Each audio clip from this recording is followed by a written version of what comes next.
नमस्कार, मैं आपकी आरवी एजुकेटर में आप सबका स्वागत है। कैसे हैं आप सब? इस कोरोना काल में बहुत से लोग बहुत तरीके से परेशान हैं। जो सबसे ज़्यादा परेशानी लोगों को हुई वो हुई उनके जॉब चले जाने से।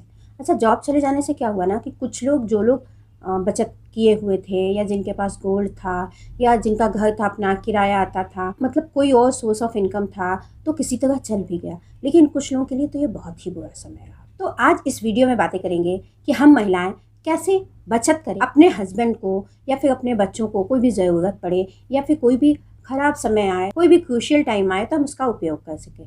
वैसे तो लगभग सभी महिलाएं कुछ ना कुछ बचाती अवश्य हैं, क्योंकि उनके दिमाग में भी रहता है ना कि पता नहीं कहीं ज़रूरत पड़ गई तो। जब महिलाएं कमाती नहीं हैं तो और ज़्यादा चिंतित रहती हैं कि ऐसा ना हो कि कोई ज़रूरत पड़ जाए तो क्या होगा। लेकिन आज बातें करेंगे कि कैसे इफ़ेक्टिव तरीके से अगर हम प्लानिंग से अपने पैसे को खर्च करें तो हम कैसे अधिक से अधिक बचत कर सकते हैं। क्योंकि बचत आपका अपना होता है। आप किसी से भी हेल्प लेंगे तो किसी न किसी समय उसको चुकाना होगा, लेकिन अगर जब आपका अपना पैसा होता है तो उसके लिए ये बाउंडेशन नहीं होता, इस टाइम तक आपको चुका देना है। तो आइए बातें करते हैं कि हम इफेक्टिव वे में प्लानिंग के तहत अपनी बचत कैसे करें। आप इस तरह का वीडियो देखना पसंद करें तो प्लीज़ इसे सब्सक्राइब कर लें। इस चैनल पे आपको विमेंस मोटिवेशन, इंस्पिरेशन और पेरेंटिंग पे वीडियो देखने को मिलते हैं। और इस वीडियो को पूरा देखें। इस वीडियो से अगर आपको थोड़ा भी लाभ हो तो प्लीज़ इसे लाइक करें, शेयर करें और कमेंट भी ज़रूर करें कि और किस तरह का वीडियो देखना पसंद करती हैं। मैंने अपने मैरिड लाइफ की जब शुरुआत की थी तो मैंने जब बचत के बारे में सोचा तो लोगों ने कहा बजट बनाओ। तो लेकिन ये नहीं समझ में आता है कि बजट हम अचानक से क्या सोचकर हम बजट बनाएं, किस तरीके का हम बजट बनाएं।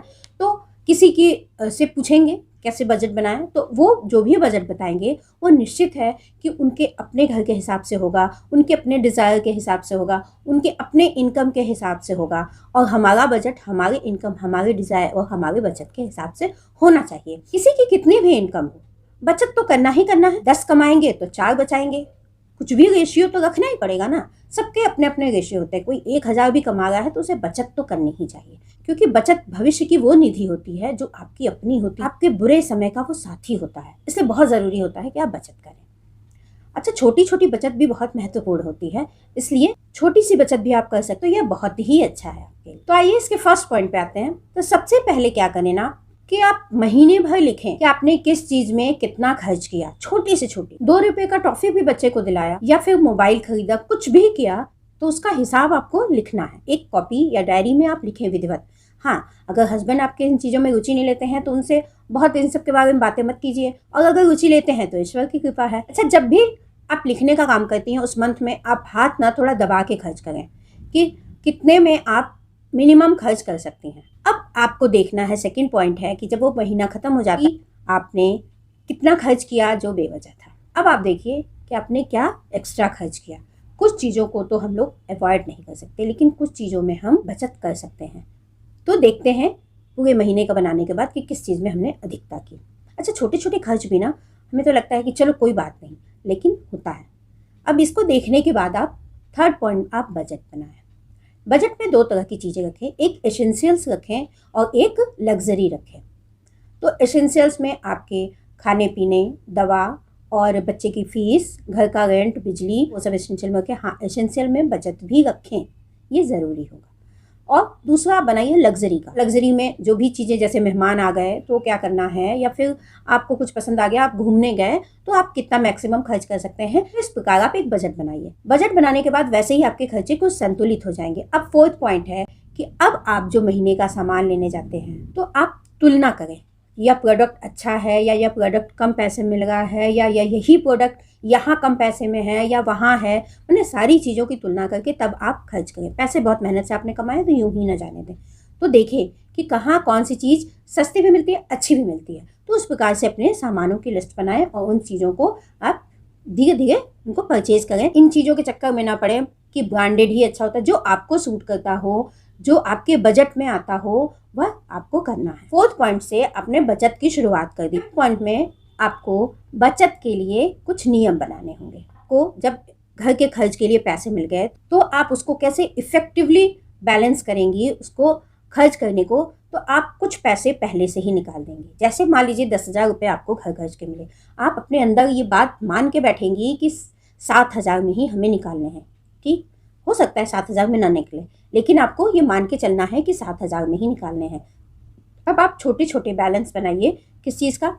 जैसे मैं जो करती हूँ वो मैं बता रही हूँ। जैसे आप कुछ गुल्लक ले लीजिए, वो गुल्लक खुलने वाला भी हो सकता है, कोई डब्बा भी हो सकता है, कोई बॉक्स भी हो सकता है, या जो वो मिट्टी के गुल्लक आते हैं जिनको फोड़ना पड़ता है वो भी हो सकता है। वो डिपेंड करता है आपके ऊपर कि आप उन पैसों को किस प्रकार सेव करना चाहती हैं। मैं जैसे एक भगवान जी का गुल्लक बनाती हूँ। जब मुझे पैसे मिलते हैं घर खर्च के लिए तो मैं भगवान जी के गुल्लक में 200-300 जो भी मेरा उस महीने का बजट का हिसाब होता है, तो मैं मान लीजिए 200 रुपये उसमें डाल देती हूँ, और बच्चे के गुल्लक में 500 रुपये डाल देती हूँ। अपने पास 2,000 रुपये उसके लिए बचा के रखती हूँ कि कोई गेस्ट आ गए या कोई दवा ववा लेनी पड़ गई जो हमारे बजट से ऊपर हो गया तो। अब मेरे पास फिर भी 300 रुपये बचते हैं। उस 300 रुपये को मैं एक अलग पर्स में रखती हूँ। इस प्रकार मैं 3,000 रुपये अलग कर देती हूँ। वो मैं कहीं भी कहीं डिपॉजिट नहीं कर रही हूँ, मैं अपने पास ही रख रही हूँ। तो उससे मुझे फ़ायदा ये होता है कि अगर मुझे मान लीजिए कि 7,000 में मेरा नहीं खर्च कर चल पाया, तो मैं 1,000 या 500 उसमें से निकाल ली। अब क्या है कि भगवान जी के गुल्लक में आपने मान लीजिए 200 रुपये डाले। अब 200 रुपये जब 1 साल बीतेगा तो वो कितने हो जाएंगे? 2,400 रुपये हो जाएंगे। अब जब आप दीपावली में या फिर कोई कथा वगैरह कराएंगी तो आपके पास 2,500 रुपये रहेंगे, तो आपके ऊपर त्यौहार का बर्डन ज़्यादा नहीं होगा। तो ये आपके लिए उस समय बड़ा बेनिफिशियल हो जाएगा जब आपको इस तरह की दिक्कत होगी कि त्यौहार है, मुझे ये भी करना है, वो भी करना है, अब ये कम पड़ रहा है, वो कम पड़ रहा है। तो ठीक है, भगवान जी के लिए तो आपने पहले से बचा रखा है, आप आराम से वो सारे खर्चे कीजिए जो दीपावली में आपको खर्च करने हैं। अब दूसरी चीज़, आपने बच्चे में 500 डाला, वो आप डालते चले गए, तो जब उसका बर्थडे आएगा तो उसके पास 6,000 रुपये होंगे। तो आप उसके बर्थडे में सेलिब्रेशन में आपको कोई कमी करने की ज़रूरत नहीं होगी। उसको कपड़े भी अच्छे दिला पाएंगी और आप उसके बर्थडे में अच्छा सा एक कुछ भी इवेंट रख पाएंगी। अब 300 रुपये जो आपने बचाए हैं वो आपके पास बचे हुए हैं, 3,600 रुपये आपके पास बचे हैं। तब जब घर में कोई शादी पड़ती है या फिर किसी त्यौहार में आपका बजट गड़बड़ हो गया, आप अपने लिए कुछ नहीं खरीद पा रही हैं, तो आपके पास 3,600 रुपये हैं।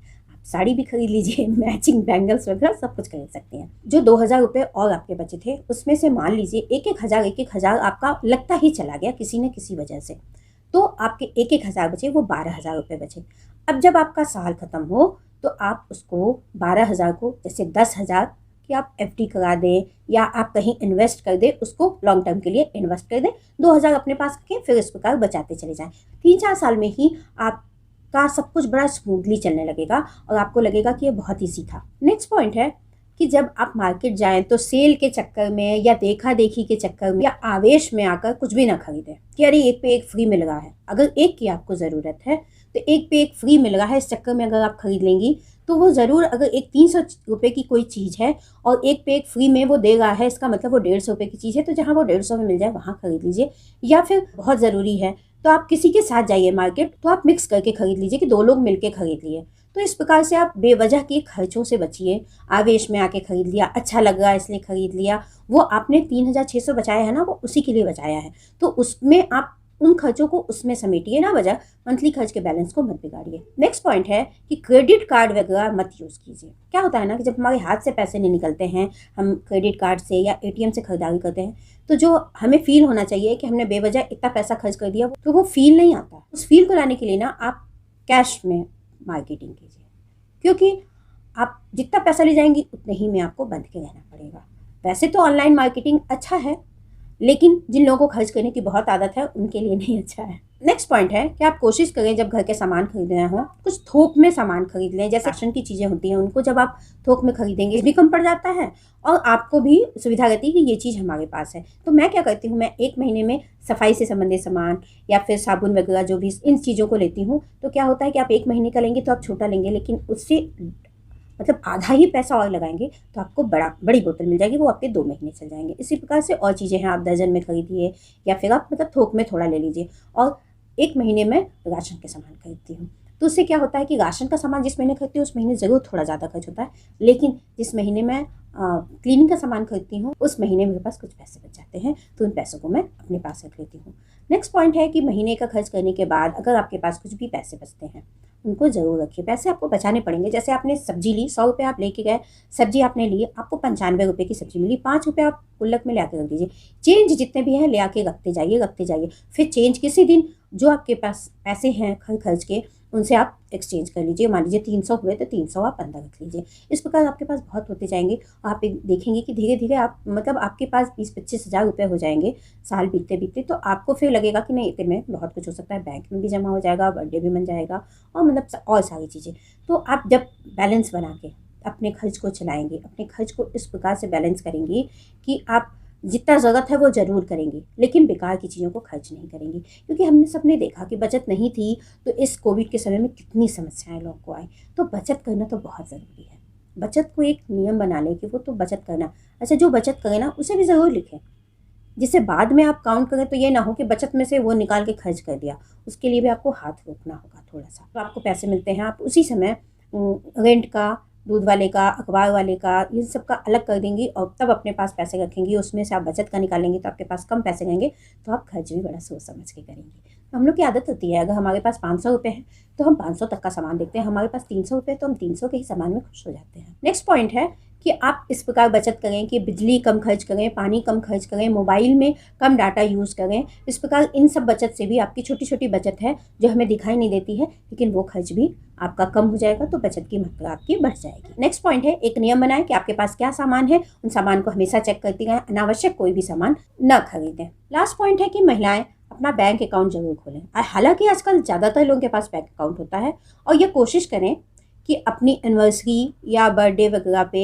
उस अकाउंट में 1000, 2000, 10,000 की जो भी इनकम हो उसके हिसाब से उसका कुछ भी अमाउंट आप अपने अकाउंट में ज़रूर जमा करें और उसको फिर किसी लॉन्ग टर्म इन्वेस्टमेंट में लगा दें। आजकल पेंशन योजना और क्या क्या चलती है उन चीज़ों को समझने की कोशिश करें। हस्बैंड को बोलें, हस्बैंड को कन्विंस करें कि जब हम लोग बहुत काम करने लायक नहीं रह जाएंगे तो भी हमारे पास पैसे कहाँ से आएंगे, इसके बारे में सोचिए और इन योजनाओं को देखिए। 500 रुपये की शुरुआत से लेके लाखों तक का अमाउंट इन्वेस्ट होता है लॉन्ग टर्म के लिए, जो आपको पेंशन के रूप में मिलता है। उन चीज़ों को आप देखिए, समझिए, एक स्मार्ट लेडी की तरह प्लानिंग से बचत कीजिए। चलिए फिर मिलते हैं अगले वीडियो में। हाँ, लाइक ज़रूर कीजिएगा, शेयर भी कीजिएगा, सब्सक्राइब भी ज़रूर कर लीजिए। और आप किस तरह के वीडियो देखना पसंद करती हैं प्लीज़ कमेंट करके ज़रूर बताइएगा। धन्यवाद।